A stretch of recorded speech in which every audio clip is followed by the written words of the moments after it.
Pamumuno 2025. Pamumuno 2025. Mga kabahagi, nalalapit na ang halalan 2025. Samahan ninyo kami sa isang oras na pakikipagtalakayan kasama ang mga leader na namumuno sa ating bansa. Oras na para pag-usapan ang kanilang mga plataforma at kung ano ang kanilang ihahain para sa mga mamamayan. Tumutok at makinig dito lamang sa Pamumuno 2025. Met? Yes, magandang umaga, ha, Tata Ben. Gandang umaga. Good morning. This is our first episode. Yes, mga kabahagi, ano, kaya talagang tutukan natin ang programang ito. At nararapat lamang po na malaman ho natin ano po ba yung mga kaugalian, ano ba yung mga pananaw, adhikain ng iba't ibang mga kumakandidato, yes, lalong-lalo na sa Senado. Correct. At dito ho, no, ay hihimayin natin yan, no, isa-isa para malaman ng ating mga kabahagi, ha? Yung mga gusto, para yung mapili nila, talagang karapat-dapat, di ba, no, Tata Ben? And yung mga kabahagi ho natin, ano, na gusto pong sumama sa ating talakayan, they are free, no, to join. Yes, so welcome na welcome sila, ha? At tayo ay napapanood at napapakinggan din. Sa buong bansa ito, mga kabahagi, live tayo ngayon sa lahat ng istasyon ng Radyo Pilipino mula Luzon, Visayas at Mindanao. At inyo rin kaming mapapanood sa RTV Tarlac. Yes, at bukod dyan, ha, mga kabahagi, para naman sa ating online kabahagi, maaari nyo kaming mapanood sa lahat ng Facebook pages ng Radyo Pilipino. Alright, mga kabahagi, sa ilang sandali po lamang, ipakikilala po namin sa inyo ang ating special guest for today. Isa pong, bigyan muna natin ng suspense ito. Mamaya po natin talaga ipapakilala ang ating special guest. Sige. Nandito na po sa ating studio, mga kabahagi, ang ating special guest. At ito po ay ipakikilala namin sa inyo pagkatapos po ng ilang paalala. Sandali lamang po. Pamumuno 2025. Pamumuno 2025. Good morning, good morning sa lahat ulit ng mga kabahagi natin, ano, dito sa Radyo Pilipino. At ngayon, Tata Ben, bago natin siya pakilala, no, bigyan mo muna ng ng introduction ng ating mga naman, kailangan pa ba natin ito?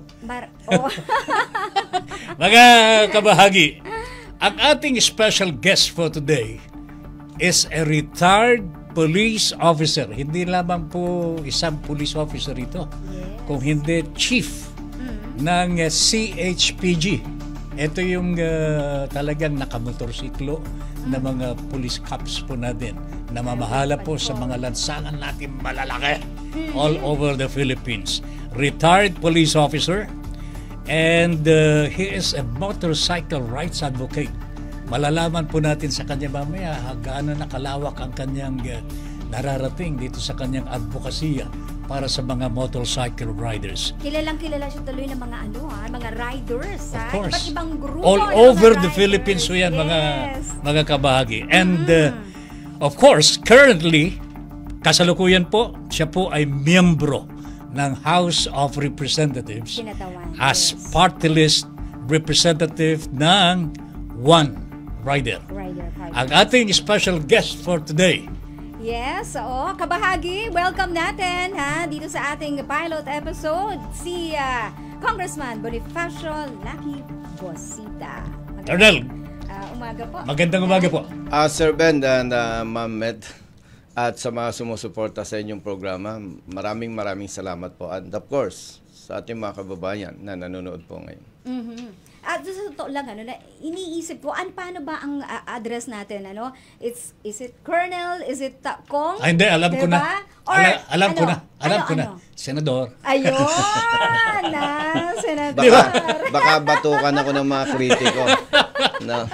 Ganun ba? Pero palagay ko, nararapat lamang po sa Senador Bosita, Colonel, no? Nararapat lamang siguro na unang tanong po natin nakikita na po ba ninyo ang inyong sarili Yan. as Senator of the Republic of the Philippines after the May 2025 election? Alam mo, Sir Ben, nung tumakbo po ako sa Kongreso bilang representative ng One Rider Party List, bagamat nararamdaman ko na mananalo kami, still, kung ano man yon ay pinagtitiwala natin yon sa Diyos at sa taong bayan. Kaya hindi kita masagot. Opo. Very humble naman si Colonel. Kaya nga. Si diba? Senador, very humble. Oo. Pero alam ko po, nalibot na po ninyo ang buong Pilipinas. And you have an advantage over your colleagues na gustong kumandidato pang senador. Di po ba? Kung babanggitin po ninyo na nalibot ko na ang buong Pilipinas, yes. Pero sa usaping pangangampanya, no. Oo. Pero hindi kayo nakamotorsiklo, ah. May time po na nakamotorsiklo, may time na naka four-wheel. Kahapon po, Sunday, Sunday. nagkandak po kami ng free road safety seminar sa Pamingan, Pangasinan. Oh. Yun po ay matagal ng request ni Colonel Ramirez, yung classmate ko sa PNP. At kulit ng kulit. Sinagot ko po na pagbibigyan ko siya. Kahapon lamang po namin naisingit. Alright. Colonel at Senador, siguro nararapat na maitanong na po namin sa inyo. You have been the chief of the HPG for a long time until you retired. Second time, oo. Diyan na po kayo nag-retire na po. By the way, Sir Ben, i-correct ko lang na po. Naging chief ako ng isang provincial unit ng Yes. HPG and isang regional chief. Iba pa po yung chief Dito sa overall. HPG. Yes Overall. po. I-correct ko lang po. Yes po. Ah, okay. So, So parang ano no? From the rank pala ang nangyari. Yes po, ikaw dati ay po akong sundalo noong 1988, Philippine Constabulary. Nung naabolis po ang Philippine Constabulary, isa po ito sa branch ng Armed Forces of the Philippines. At nag-PNP po. At isa sa masasabi ko po na napakaganda assignment ko, PNP Highway Patrol Group. Doon ko po kasi nalaman na libo-libong Pilipino pa lang namamatay sa road crashes. At nalaman ko na araw-araw pala yung pang-aabuso sa mga motorista, Luzon, Visayas at Mindanao. Kaya po doon nagsimula ang ating advokasya 2006. Yes. alright. Colonel, Senador, bilang hepe po ng HPG, no? Alam ko nakikita na ninyo yung lagay ng trafiko sa Metro Manila, sa buong Pilipinas. And because of your being the leader of the HPG for a long time, nakikita na po ninyo kung anong solusyon dito. Meron po silang inilagay dito sa Highway 54 natin. Yes, o kung early tawagin EDSA. Yan. Oo, ang mahabang EDSA Carousel. Mukhang maganda naman po ang takbo nito pero gusto nilang i-phase out po ito. What do you think? Ano po sa tingin ninyo? Alam mo, sir, bilang retired police number 1, nire-respeto ko yung idea ng iba.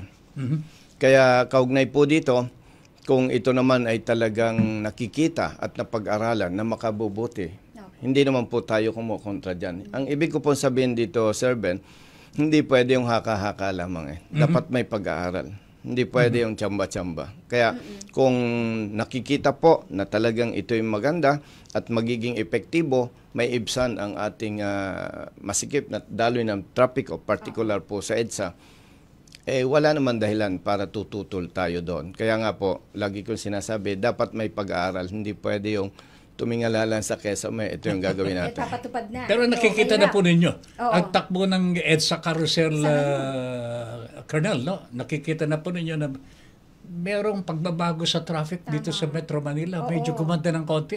Ano pong nakita ninyo dito? Gumanda po ba? Alam niyo po, ang isang napansin ko dyan at talaga naman totoo, number 1 yung education pag-usaping transportation. Number 2 yung enforcement. Noong mga nagdaang kasing panahon, hindi ko natutukuyin, may pinipili ang ating enforcement units, personnel. Pero ang isang magandang epekto po siguro dyan, iba ngayon ang sistema ng MMDA and even other enforcers dito sa Kamaynilaan. Hindi katulad noon. Parang mas disiplinado po sila ngayon. Kasi po, ang mga motorista, number 1, susukatin ka Pag enforcer ka, wala kang disiplina. Talagang makikipaglokohan sa iyo yan eh. Ano po ang gusto kong sabihin, Sir Ben? Kahit anong programa na nais ipatupad sa kamay nilaan, pero kung walang disiplina ang enforcement personnel, I doubt kung magiging matagumpay. Ano po ang gusto kong tukuyin? Bakit po sa SBMA? Disiplinado ang mga motorista. Nagtrabaho din po ako doon, Colonel. Yes po. Bakit po sila SBMA. bakit disiplinado sila diyan? Kasi hindi hinuhuli. pwede.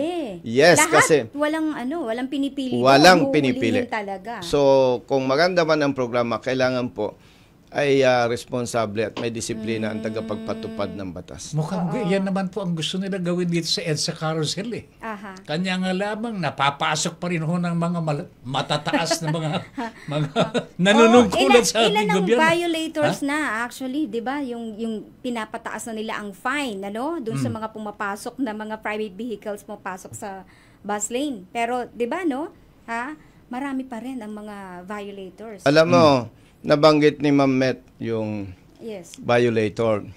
Ito talagang isang sobrang kahihiya sa taong bayan. Kung naalala po ninyo yung nag-counterflow Yes. sa bus carousel, Oo nga po. nag-selfie na, iniskortan pa pauwi. Ayun. Talagang Oo, ito hinatid ay pa. napakasamang practice po. Oo. At kapag naman maliit na tao ka, halos ilang paso ka eh. Yun po. At pagka naman kilala ang may paglabag, parang okay lang. Yan po talagang tinututulan natin. At sa parte ko bilang isang anak mahirap, nagiging emosyon ako. Talagang hindi dapat pinapayagan yan eh. Hindi dapat Pero, pinapayagan. Colonel, ito po ba yung nakukuha sa pagdagdag ng multa lang? Yung disiplina? Pataas ang pataas. What do you think? Do we need a legislation for this? Hindi po. By the way, Sir Ben, nabanggit mo yung pagtataas ng multa. Oo. Isa po yan sa hinahangad nating bigyan ng aksyon sa kapag naluklok tayo sa Senado. Yung po kasing Republic Act 4136 na pinatutupad ng LTO, talagang lumang-luma na yon. Ano po? Kaya meron lumabas na Joint Administrative Order noong 2014 na kung saan napakataas ng multa. Parang hinuhold up ang mga motorista. At ito po yung nagagamit na armas ng mga tiwali para gipitin at abusuhin ang mga maliliit na manggagawa. Kaya yan po ay isiningit ko na rin. Isa po yan sa binabalak nating repasuhin at amyendahan, Sir Ben. Okay. Colonel, total na nabanggit na po ninyo yung amyendahan. I think it's about time for me to ask you, with all your experience in these streets, ano po yung talaga priority agenda ninyo kung sakasakaling kayo po ay manalo as Senator of Yes, the Sir Ben. Republic of the Philippines? Umpisahan ko po sa maikling pagsagot. Ako po ay pumasok sa Kongreso under One Rider Party List, hindi para maging kongresista, kundi na-realize ko, Sir Ben, na darating din yung araw manghihina ako at mamamatay. Kung mangyari yon at hindi tayo nakapagsulong ng batas, temporary lang po ang aking advokasya. Sobrang pang-aabuso sa hanay ng mga motorista. And God is good, sinuportan tayo ng ating mga kababayan, nakarating po ako sa Kongreso, at hindi sapat yung oras natin para i-discuss ko dito yung aking mga accomplishment nung ako po ay naupo sa Kongreso. But kaya ko pong sabihin, Sir Ben, and Ma'am Met, na ako ay isa sa mga masipag na kongresista. Nagtatrabaho sa loob at labas ng Kongreso. Opo. Pero, yung pong mga panukalang batas natin para sa mga motorista na magbibigay ng protection at mag-aangat ng kanilang kaligtasan, nananatiling nakabinbin sa Committee ng Transportation sa Kongreso. Yes po. Kaya parang ang naramdaman ko, Ma'am Met, Frustration. hindi ako taong mahina na madaling ma-prostrate. Kaya lang, pinag-aaralan ko po na kung ako'y mananatili sa Kongreso, lalabas akong inutil. Opo. Ako po ay hindi mabubuhay ng 500 years na kapag may problema ang motorista, nandiyan si Colonel Busita. Hindi ang kailangan si Colonel Busita. Ang kailangan po, Sir Ben, ay batas.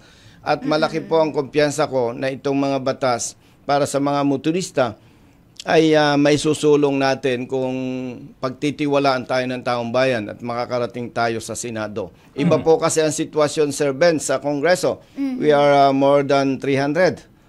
Sa Senado, nasa 24 lang po yan. At least, ang pag-uusap dyan, alam mo naman, Pinoy tayo, bigayan, Mabilis tulungan. na, oo. Malaki po ang pagkakaiba. Kaya po, and of course, siyempre, baka iniisip ng mga kababayan natin, pang transportasyon ka ba? Hanggang doon lang ba ikaw? Ako po ay anak ng magsasaka. Nakita ko, with respect to other government officials, pag nabanggit po yung food security, Yes. parang Yes. natatawa lang ako Naku po, ha? Parang natatawa lang po ako Parang niloloko yata nitong ating mga kababayan. Sa present situation, Ma'am Met, hindi pwedeng asahan yung food security. Kasi po talagang sa sistema na kung saan regional level lang yung Department of Agriculture, yung provincial, ang boss si governor, ang city and municipal agriculture, ang boss si mayor. So, ibig sabihin, hindi direkta from Hindi Department po, of Agriculture? hindi po. Sabog-sabog. I am not saying na irresponsible ang governors and mayors, but bilang retired police, napakahalaga, Sir Ben, yung structure So, kahit anong ganda ng programa ng pamahalan, hindi may paparating ng maayos sa laylayan. Resulta, mababa ang production sa agrikultura sapagkat ako, alam ko po, ang laki ng gastusin ng mga magsasaka. Pero kapag nakaani na, Maliit lang. kung mamalasin, hindi pa ma-recover yung gastos. Kaya po, ang daming nakatiwangwang na mga lupain natin pansakahan. Yes. Kaya po, naniniwala ko na talagang kung hindi mababago itong sitwasyon na to, hindi bababa ang bilhin sa palengke. Mananatiling mataas. Siyempre po, maliit ang production, naturalmente, mahal ang presyo sa palengke. Pero ito, Colonel, nabanggit nyo na rin yung tungkol sa food security. Ipasok ko na rin itong tungkol sa inflation. Ano po ang masasabi nyo sa lagay ng ating ekonomiya sa ngayon na patuloy na nagtataasan ng mga bilihin, basic commodities? Yes po. Oo. Nabanggit po ninyo. Colonel, siguro madadagdag ko lang doon kay Met, kay Kabahagi. Tungkol pa rin sa ekonomiya po natin. Nabanggitin nyo kanina yung food security. Meron nang ginawa ang ating gobyerno para mapababa ang presyo ng agricultural products. Binabaan ang taripa para sa mga importasyon. Yes. Oo. Pinaganda po ang produksyon sa lokal. Wala po tayong tinatawag na kakulangan sa pagkain ng mga Pilipino, di po ba? And then, what else? Lahat na lamang po yata nagawa na po para mapababa ang presyo ng mga pagkain po natin. Unfortunately, and this is the question here, bakit hindi po kaya bumababa Sir Ben, alam nyo po, ang presyo ng pagkain? Sir Ben, alam nyo po, nire-respeto natin yung mga nasa likod nitong usaping ito. Pero ako po, ipagpipilitan ko na kapag ang ugat ng problema hindi mo nalalaman, hindi mo mariresolve ang problema. Correct. Ano man yung pangarap na yan, ano man yung pinagsasabi po nila na importation, kung ano ng pagpapababa, ay ang unang-unang problema naman po kasi yung structure nga ng Department of Agriculture, ma'am Paano mo mapapababa ang presyo sa palengke? Naghihingalo ang mga farmers. Yes. Ano pong ebidensya dyan? Hindi may baba ng ayos ang programa. Dapat po palakasin ang puwersa at kapasidad ng mga magsasaka. Pag hindi yan napalakas, huwag na tayong umasa na bababa ang presyo sa palengke. Ang dami pong nakatiwangwang na lupaan natin Ako po, kaya ako nasasabi yan, yung mga kapatid ko, farmers Kami, lumaki, mata lang ang walang putik Kaya, Sir Ben, yung sinasabi mo, importation, pasensya po. Why? Importation. Kasi kapos nga yung production natin Sino ang hayahay? Sino ang maliligaya? Mga importers, mga kapitalista. So, diretsahan tayo. Habang hindi nare-resolve ang ugat ng problema, maniwala po kayo, Sir Ben, Ma'am Met. Pasensya kung mali ako, pero talagang hindi po mapapababa ang presyo ng bilihin sa palengke hanggat hindi naaayos yan. Dapat po mapakinabangan ang pinagkaloob ng Diyos sa taong bayan, itong ating mga sakahan. Mga nakatiwangwang po eh. Samantalang, Sir Ben, magbato ka lang ng buto, sisibuli. Oo. Yes po. Sisibol na. Lalo Yes na po. ngayon, nag-uulan, di ba? Yes May mga po. pagkakataon umuulan. Alam mo ba, Bilis Sir lang Ben, yan. ano pang karugtong nito? Kung mapatas ang production ng mga magsasaka ng agrikultura, automatically bababa ang bilhin sa palengke. Yes. So kung ako'y isang maliit na manggagawa, kumikita ng maliit lamang, pero yung maliit kong kita ay meron pang natitira para sa ibang gastusin sapagkat mababa ang bilhin sa palengke, giginhawa ang buhay ng aking pamilya. At the same time, Sir Ben, karugtong nito yung kalusugan eh. Opo. Bakit po? Eh yung may 500 pesos ka, mamamalengke ka, 1,000 pesos, halos wala ka nang mabili. Anong gagawin ng iyong pamilya? Pagkakasyahin na lamang. Oo. Kung pwede, tuyo na lang. Kung pwede, pasensya, no? Hindi ko naman papangalanan, noodles na lang. Naku po, wala na sustansya yun. So, yung kalusugan na sasakripisyo, Yes. isingit ko lang na mabilisan po ito. Mayroon akong information na nalaman. Isang anak mahirap, nakatapos ng kolehiyo, maga, tanghali, hapon, longganisa, hotdog. Nakagraduate naman po ng college. After makagraduate ng college, nagkasakit na diagnose, may cancer. Naku. Ilang buwan lang namatay. Oo. So may dugtong-dugtong po itong usaping agrikultura at kalusugan. Kalusugan. Yes. Opo. Oo. It follows Actually, talaga. Met, gusto ko lang idagdag ito bago tayo mag-break, Colonel. No? Bukod dun sa pagbaba ng taripa sa importasyon, mababa na masyado, 15% na lamang po yun. No? And other things.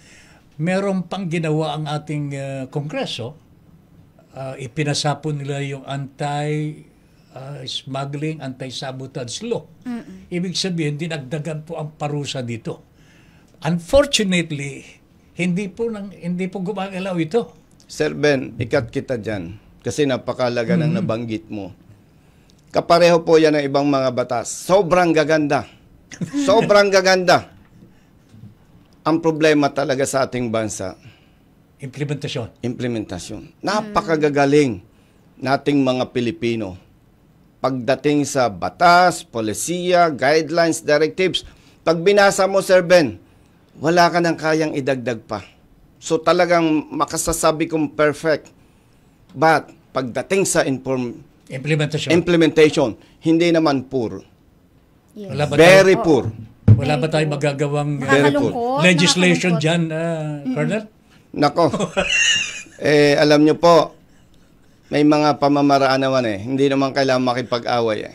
Aha. Ano po, para baka sasabihin ninyo, Colonel, bigyan mo nga ako ng simpleng halimbawa. Para baka sasabihin ng ating mga kababayan, yabang-yabang mo. Baguhan ka lang naman. Yes. Bigyan ko kayo ng isang halimbawa, Sir Ben, Ma'am Met.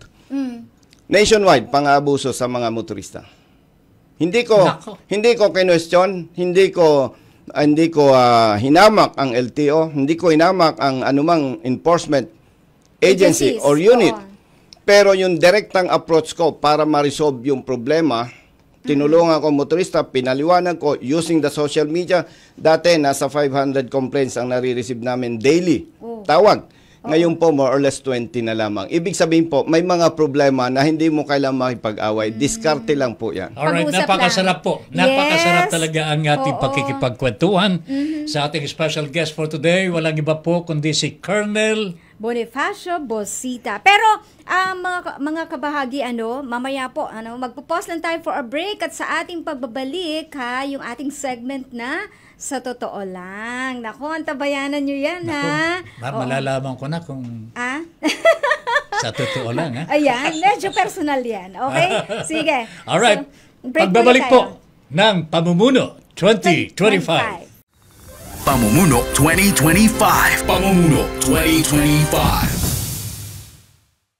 Alright, balik tayo mga kabahagi sa ating Yes. Pamumuno 2025. Yes, our pilot episode, ito For po today. Yes. Oo. And our special guest, no holds barred talaga ito, si Yan. Colonel Bosita Lucky Bonifacio, Yan. Lucky Bonifacio. Bosita. Yan, Yes. Pang-senador po natin ito, mga kabahagi. Huwag kakalimutan. Huwag kakalimutan. Mhm. Colonel, balik tayo dito sa mga big issues natin ngayon. Yan.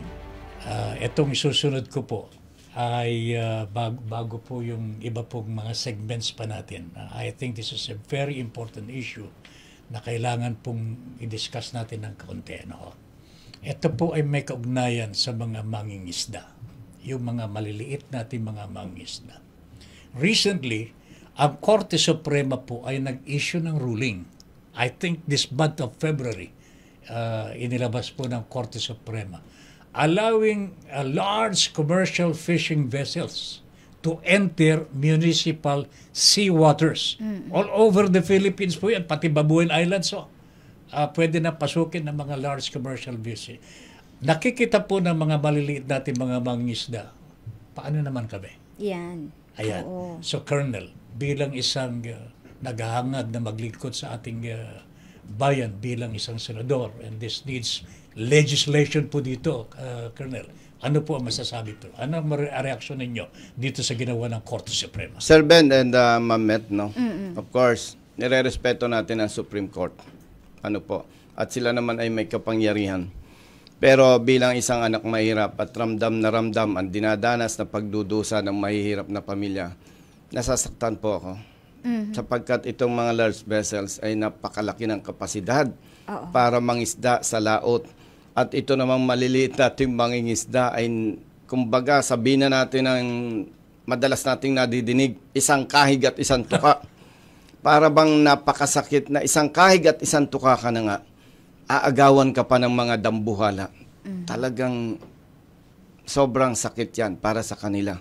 At alam mo, Colonel, yung mga large commercial fishing vessels, laki ng lambat ng mga yan. Yes, oo. Sinisisid po ang kailaliman po ng dagat. Actually, may mga machinery talaga sila. Pagkahinila po yung lambat po nila.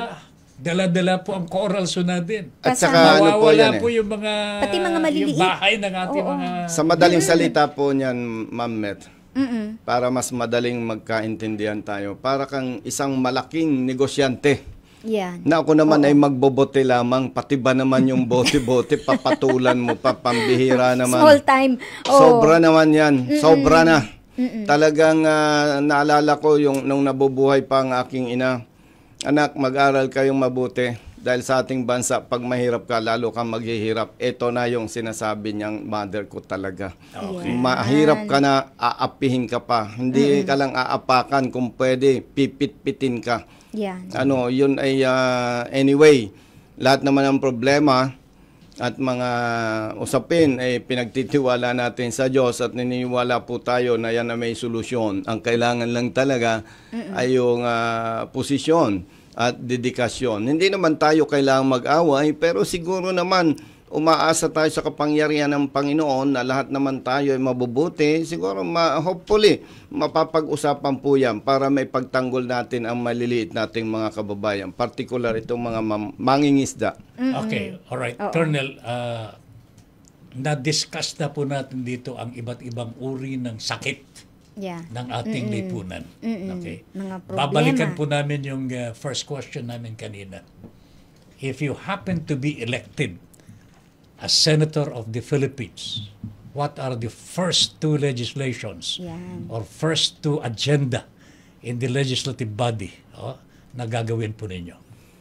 Sir Ben, siyempre, yung hindi natin napagtagumpayan sa Kongreso, isusulong natin sa Senado. Ito yung Fair Traffic Apprehension Act. Sapagkat ngayon, Sir Ben, masyadong matatapang ang tiwali. Hindi lahat mga tiwalay sanay ng pulis sa enforcement and other units. Kasi po ngayon, Ma'am Met, huli lang ng huli. They do not care kung tama o mali. Dahil may porsyento pa sila dyan. At kapag nag-contest ka naman, lugi ka, mas malaki ang mawawalan danyo sa'yo. Naperwisyo ka eh. Yes, hindi naman binabayaran yung danyos at hindi pinaparusahan ang pulis o enforcer na nagkasala. Kaya po yun ang ating sinusulong na batas. Pangalawa, Ma'am Met and Sir Ben, yung protection po ng mga motorista. Okay. Bakit po? May mga helmet sa standard. Yes. Pag sinuot ng kawaawang pobreng motorista, huli. May motorsiklo, may unauthorized light. Pag gamit-gamit ng motorcycle riders, kulay blue, 5,000 ang multa. Meron diyang mufflers na bawal, pero nandun sa market. Parang kung ikukumpara mo sa Shabu, para bang available naman sa market, hindi hinuhuli yung mga dealers, mga suppliers. Tapos pag nasa iyo na, huli. Parang masyadong hindi tama po yan. So yan po yung pangalawa sa priority natin. At isa po tayo sa mga authors ng motorcycle for hire para maging legal yung motorcycle taxi, yung mga delivery riders. Pero ilang kongreso na po nakalipas, hindi pa rin ito na ipapasa. At ito po ay 5 months na nasa Senado. Kaya gusto ko ipaalam sa ating mga kababayan riders, huwag kayong umasa na makakapasa yan. Nako. Yan po ay 5 months na sa Senado. Hopeless, hindi umuusad.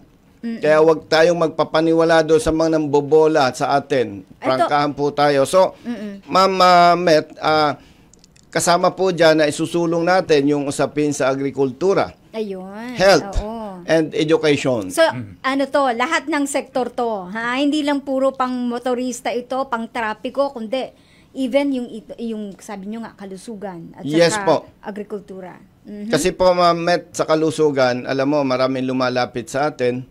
Pero bagamat tumutulong tayo, ako'y nalulungkot po sapagkat ang mga dumudulog sa ating opisina, may malubhang kalagayan na alam mo na bilang na lang araw o weeks or month, mamamatay na din lang. So sayang ang pera ng taong bayan. May mga bata, bagong silang pa lang, mga butas na ang puso kung ano-ano ng problema. So anong asahan mo sa kanilang kinabukasan? So ang punto natin dito, Ma'am Met and Sir Ben, madalas nating madinig, prevention is better than cure. Pero pag itong mga nanunungkulan, tinanong mo, ano yung programa, nga hindi masagot. Pero kung meron tayong napasa na para sa medikasyon, 'di ba? Para matulungan ng mga mahihirap nating mga kababayan when it comes to health. Ito yung universal healthcare. Yes, opo. Pero Ma'am Met, actually po, I am not saying naman na magaling ako, At kung ano man ang ating nalalaman, yan naman ay kaloob ng Panginoon, hindi sa sarili natin lamang. Alam nyo po, pag may mga usapin, may problema, basic lang naman yan eh. Para sa akin, hindi mahirap yan eh. Kaya sa usaping kalusugan po, ang nakikita ko dyan, yung sabi nga na prevention is better than cure. Yan po ay bibigyan natin ng focus. Kung paano, kulang kasi ang oras natin eh. Pero sa kalaman natin mga babayan, hindi naman tayo nang magaling dahil maraming magagaling na senador at maraming magagaling na kandidatong senador. Ang sa atin lamang po, very basic. Nakikita natin ang kalagayan ng mahirap nating mga kababayan. Yes. Alam natin kung anong makakabuti para sa kanila. Hindi na kailangan napakatalino dito eh. Sobrang basic na basic po. Ang kailangan lang talaga posisyon at dedikasyon. Sir. Alright, Colonel, final question for today. Yan. 65 mga kandidato yan for senator. Parang po, 66 plus 1, 67. Minus 2. 67. Yes. Minus 3. Ba? May nag-withdraw. Now, anyway, napag-usapan na natin ang mga 64 pala. Economic problems of the country. Nakita na rin nyo kung ano ang dapat dito at kung ano ang hindi dapat, and so on and so forth. Colonel, sa ngayon, nasa inyo po ang pagkakataon. Kausapin ninyo ang ating mga kababayan. We are heard nationwide.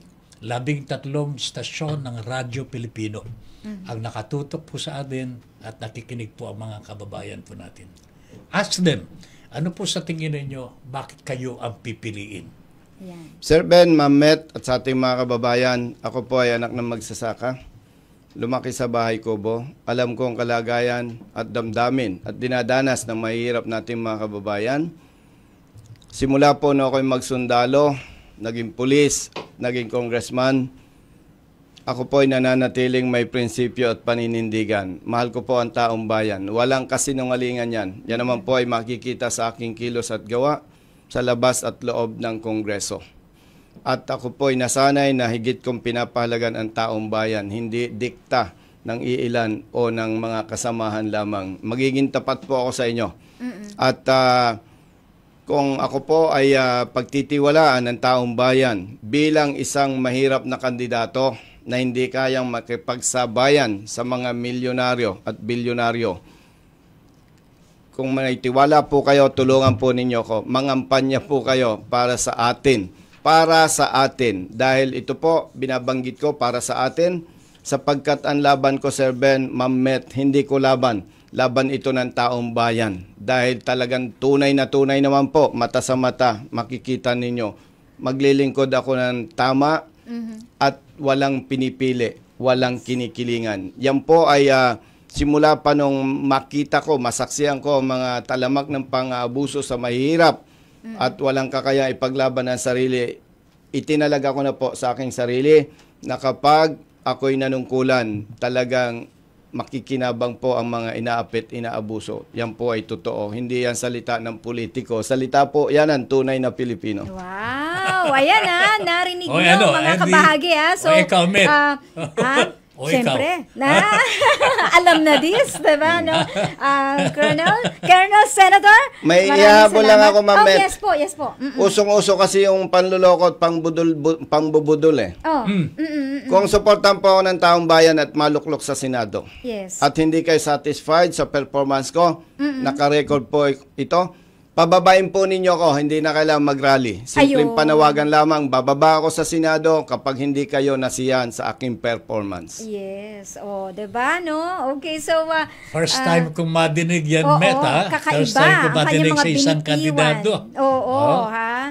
Okay, so Colonel, thank you very much sa oras na binigay niyo po dito sa ating pilot episode. Nakakatuwa dahil siya ang ating unang nakasama natin. Meron pa tayong itatanong sa kanya kasi marami po mga nanonood at nakikinig sa atin ngayon, Yeah. Actually, eto na, mamaya. Binigay na yung iba, CP ng mga ibang mga kinomento rito yung mga nanonood sa atin. Pero sige, magpo-pause tayo for a break. Colonel, sandali lang Okay. Sandali lang. Break lamang muna tayo sandali. Pamumuno 2025. Pamumuno 2025. Alright, balik tayo mga kabahagi sa ating pakikipagtalamitan sa ating special guest for today. Huling bahagi tayo, ang Senador ng Republika ng Pilipinas, Colonel Bonifacio Bosita. Ayan. Sir Ben, thank you, pero i-correct ko lang, Senador ng, ano sabi mo, please, i-correct natin. Ayaw kong mag-assume Okay. Ayun naman, very humble. Claim na natin yan. Baka batukan ako paano kung ako ang gustong maging senador ka? Ayan. Hindi kita pwedeng questionin. Okay. Ayan. Senador Bosita. Yeah. Thank you. Okay. Thank you, sir. So anyway, meron pa tayong mga itatanong kay Colonel, kay mga importante Senador. pang mga issue na dapat sagutin. Alam po natin mga kabahagi na si Colonel Bosita ay riders advocate ito, yung talagang sa lansangan. Kinatawa ng mga and ito po ang nagtaguyod sa kanya para maging congressman. Yes, sir. You have spent 3 years already as congressman. Yes, sir. Tell us, what have you done? Actually, sir, marami na Hindi ko lang maalala. Pero yung maalala ko, banggitin ko. May mga naipasang batas na kung saan ako po ay kasapi ng iba't ibang committee. At yun nga po, may mga panukalatang bayatas para sa mga motorista, pero nananatiling nakabinbin sa Kongreso.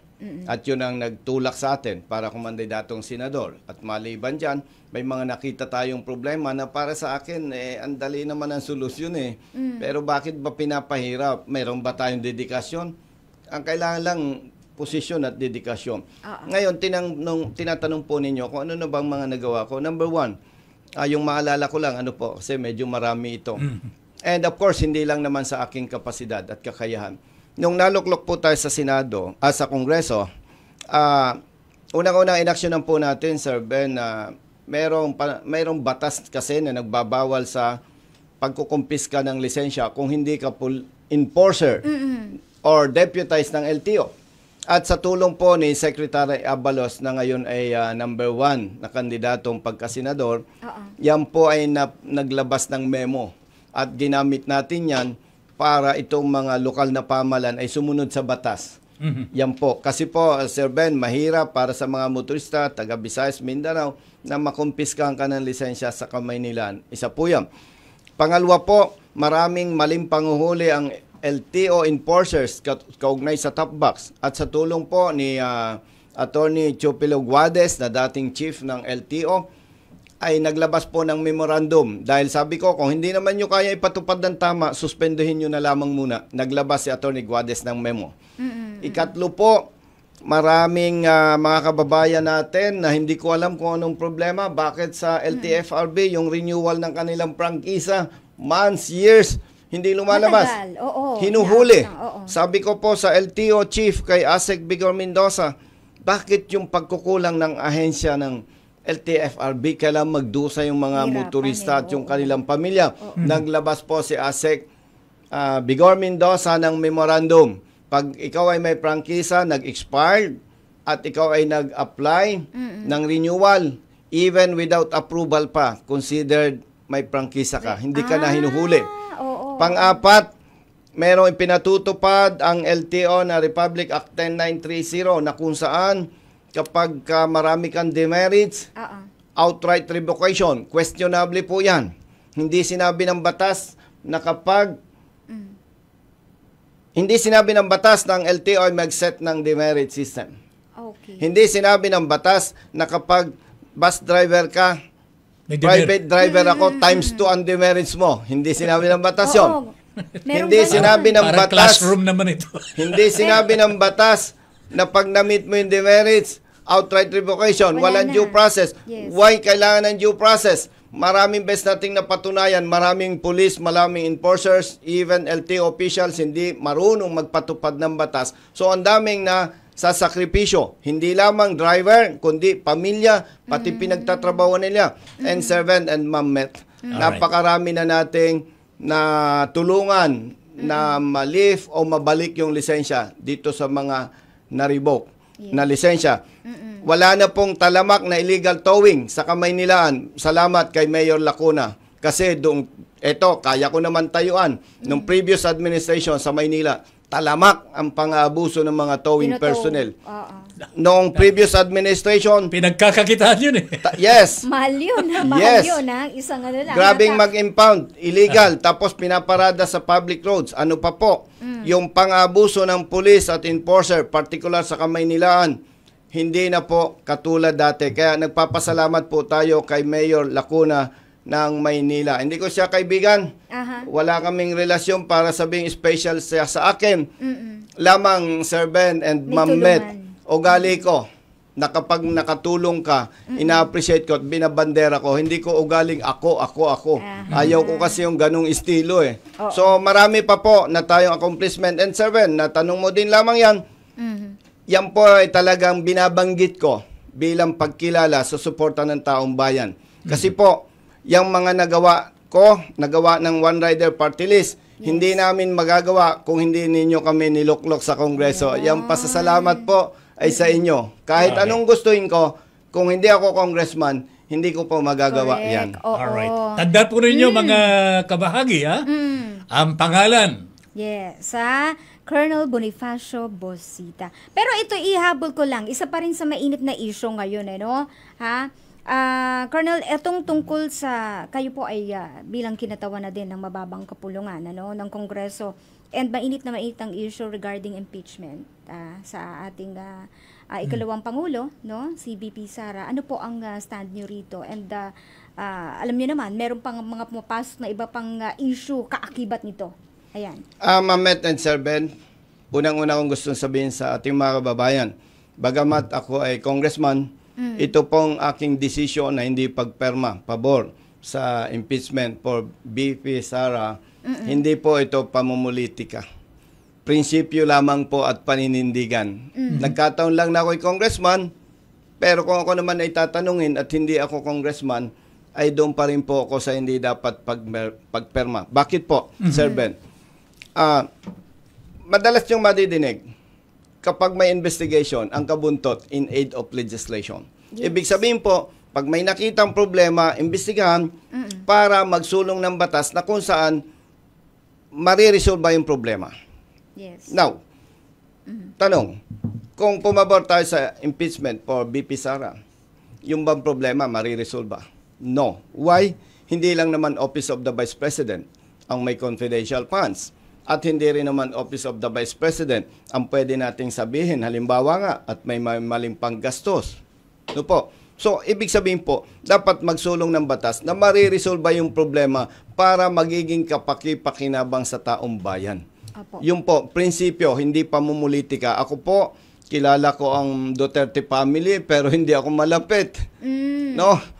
Ganon din po ang Marcos administration, hindi ko naman kaaway. So, wala pong usaping pamumulitika dito. Gusto ko lamang po, pag humarap ako sa ating mga kababayan, humarap ako sa inyo, kaya kong manindigan at kaya kong ipaliwanag anong posisyon mo, bakit hindi ka pumirma. Hindi po ako mahilig, nung estudyante pa tayo, nangungopya din naman tayo sa katabi, ano. Pero sa ganitong usapin, hindi pwedeng kopya-kopya. Opo, dahil iniluklo ka ng taong bayan, may pananagutan ka. Dapat bawat kilos mo, bawat desisyon mo, kaya mong panindigan, kaya mong humarap sa taong bayan. Yun lamang po yun. Okay, we leave that decision Yes.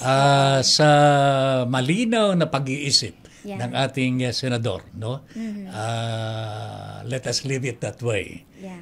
Alam ko po, this is a very controversial issue na ang taong bayan ay nag-aabang ng kakampi o kaaway. Huwag Ay, naman kaaway. Malungkot yun pagkaaway.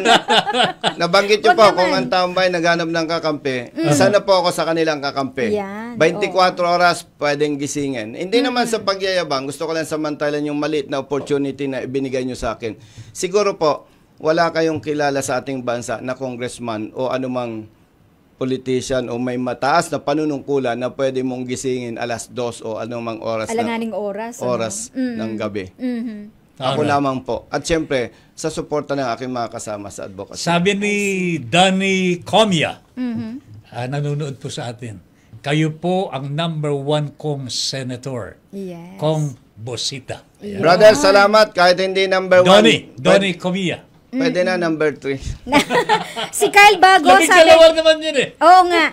Si Kyle Bago sabi niya, Kong Busita, sana matulungan nyo kaming mga commuters. O hindi lang mga hindi lang mga riders, pati daw commuters, tulungan Yes, nyo ma'am. po. Yung mga problema nyo, alam natin yan. Pero kailangan po talaga nasa position tayo. Dahil sa ating bansa, kahit tama ka, pag wala ka sa position, mali ka. Yeah. Sabi ni Jomay Memar, tama, palakasin po at suportahan ang mga magsasaka. Dahil ako mismo, isa rin po ako magsasaka. Problema kasi, yung gobyerno natin parang walang pakialam sa mga magsasaka. Puro lang pangako, lalo na ganitong sitwasyon, mag-eleksyon. Sir Ben, kapag dapa ang kabuhayan ng magsasaka, masaya ang importers. Yan ang talaga. Yan ang nangyayari. So, Oo. anyway. Oo. By the way, shout out lang natin si Karen Mendoza Pama at gayon din si Uno Maki nanonood sa atin ngayon from Hong Kong. Hello sa inyo. Okay. So, napakabilis ng oras, no, Tata Ben? Grabe naman ito. Nalungkot naman ako bigla. Malulungkot ako. Hindi ko na makakasama si Senador. May take two pa Bosita. naman.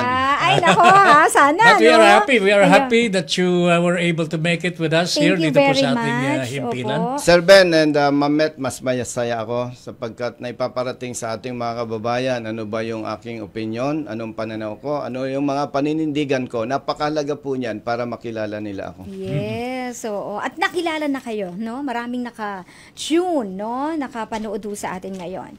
Okay? So, Tata Ben? I think this is about it. 150 viewers, Tata Ben, sa Facebook. Oh, shout out po. Shout out! sa mga nanonood sa atin.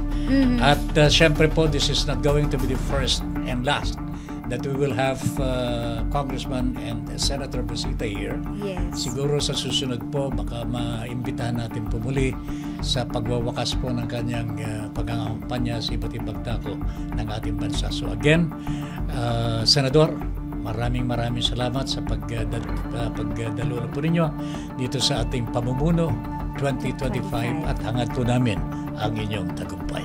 Sir Ben, salamat sa pagtawag mo sa akin ng Senador. Masarap sa tayo. Masarap sa pakiramdam yan. sabi ko sa akin mga kaibigan, kung kwentuhan lang, walang limit. Kasi kung kwentuhan lang, kumontra ka pa, ang sama naman ng ugali mo. So anyway, Met? Okay, so Tata Ben, eto na, no? Dito na nagtatapos ang isang oras na pakikipagtalakayan kasama ang ating guest for today, si Colonel Bonifacio Bosita. Mga kabahagi, maraming salamat po sa inyong panonood at pakikinig.